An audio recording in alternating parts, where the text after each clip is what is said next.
Phase 12 का notice SSC को अपनी वेबसाइट पर 1 फरवरी को अपलोड करना था, लेकिन इन्होंने अपलोड किया 26 फरवरी को। इसके बाद 29 फरवरी को सीपीयू का नोटिस आना चाहिए था, लेकिन आज 2 मार्च हो चुका है और अब तक कोई अता पता नहीं है। तो एसएससी बहुत ही ज़्यादा डिले कर रहा है। क्यों कर रहा है? जानबूझ के कर रहा है। तो जैसा कि इस नोटिस के बारे में बताया गया था कि भाई वेबसाइट नहीं बनानी थी उनको, ये था वो था, तो उस वजह से डिले हो रहा था। लेकिन सीपीयू में क्यों डिले हो रहा है वो समझ में नहीं आ रहा।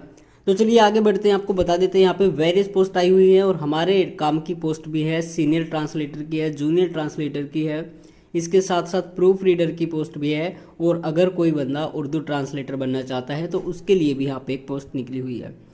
तो कैटेगरी वाइज देखेंगे, उससे पहले जान लेते हैं लास्ट डेट। तो इसके लिए लास्ट डेट है 18 मार्च 2024 और 6 से 8 मई के अंदर आपके ये जो एग्ज़ाम्स इसके लिए होंगे। यहाँ पे इस बार इन्होंने अच्छी बात ये की है कि अगर आपको कोई दिक्कत आ रही है रजिस्ट्रेशन के टाइम पे तो आप इनकी टोल फ्री नंबर पर भी कॉल कर सकते हैं। आगे चलते हैं और देख लेते हैं फटाफट से क्या इंपॉर्टेंट इंस्ट्रक्शंस इन्होंने दिए हुए हैं। तो यहाँ पे देखिए एज लिमिट जो है वो एज काउंट होगी आपकी 1 जनवरी 2024 के अनुसार। और वेरियस पोस्ट के लिए अलग अलग एलिजिबिलिटी है एज की भी। रिलैक्सेशन वही मिलेगा जो मिलता आया है अब तक।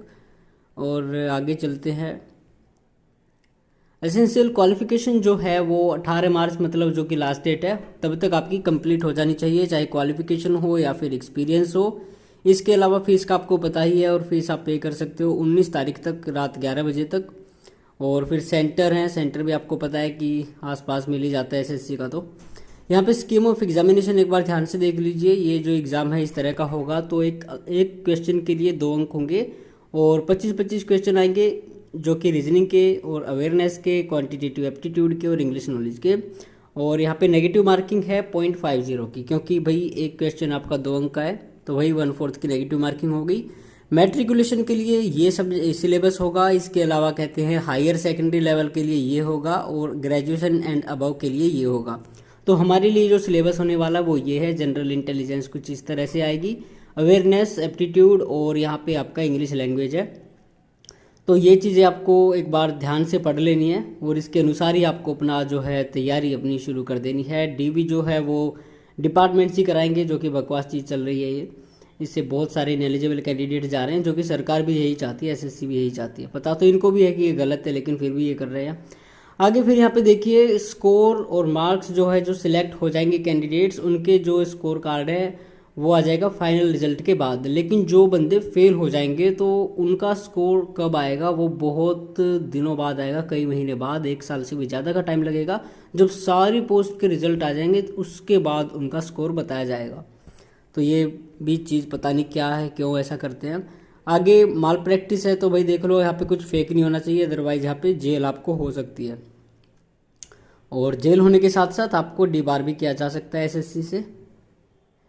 इसके बाद आगे बढ़ते हैं। बहुत ही ज़्यादा पेजेस हैं यहाँ पे, कुछ इन्होंने अनेक्सर लगाए हुए हैं और फटाफट देख लेते हैं आपकी एलिजिबिलिटी क्या होने वाली है। तो एसएससी की नई वेबसाइट है, रजिस्ट्रेशन बिल्कुल आसान है। और यहाँ पे एक प्रोफाइल पिक्चर का भी इन्होंने मस्त सा वो लगाया हुआ है, ऑप्शन दिया हुआ है, आप अपनी प्रोफाइल पिक्चर भी लगा सकते हो। और अब आगे चलते हैं जी और देख लेते हैं क्या एलिजिबिलिटी है किस पोस्ट के लिए।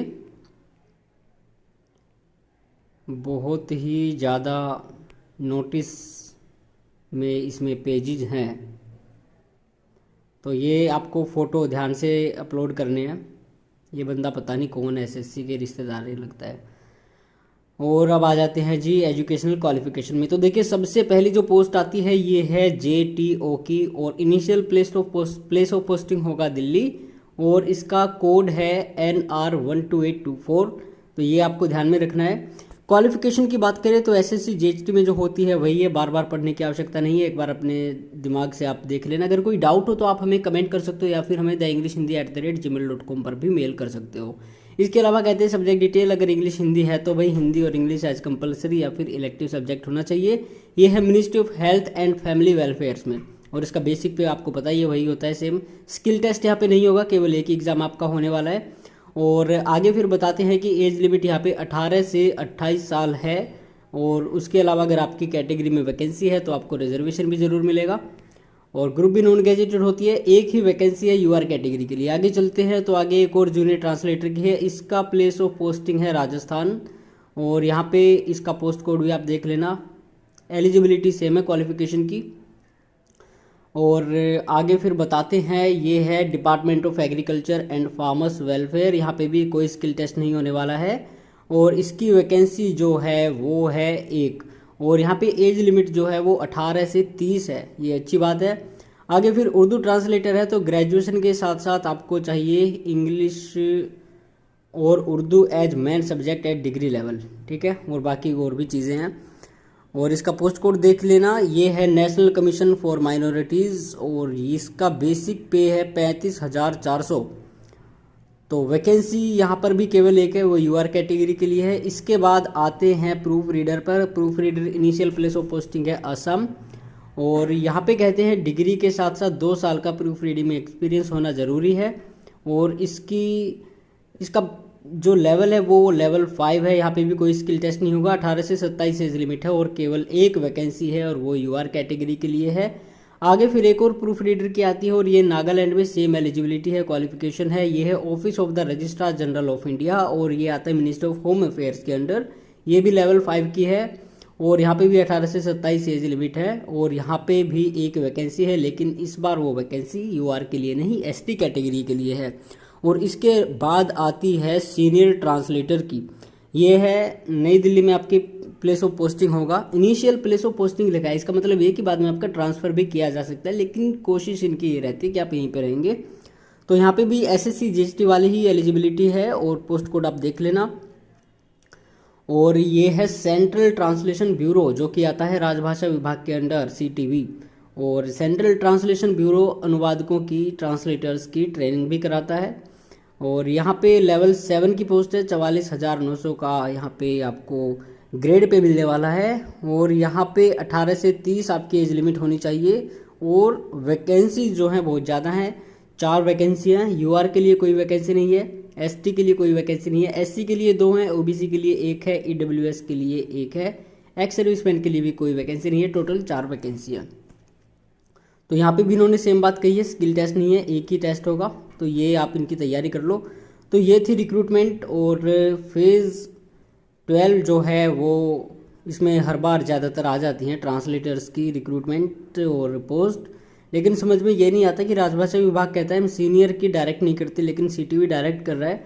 तो पता नहीं क्या इनके रिक्रूटमेंट रूल्स है, लेकिन जो भी है अपॉर्चुनिटी आप सभी के लिए बहुत ही अच्छी है। अगर आप एलिजिबल हैं तो आपको यहाँ पे डायरेक्ट सीनियर ट्रांसलेटर बनने का मौका मिला है।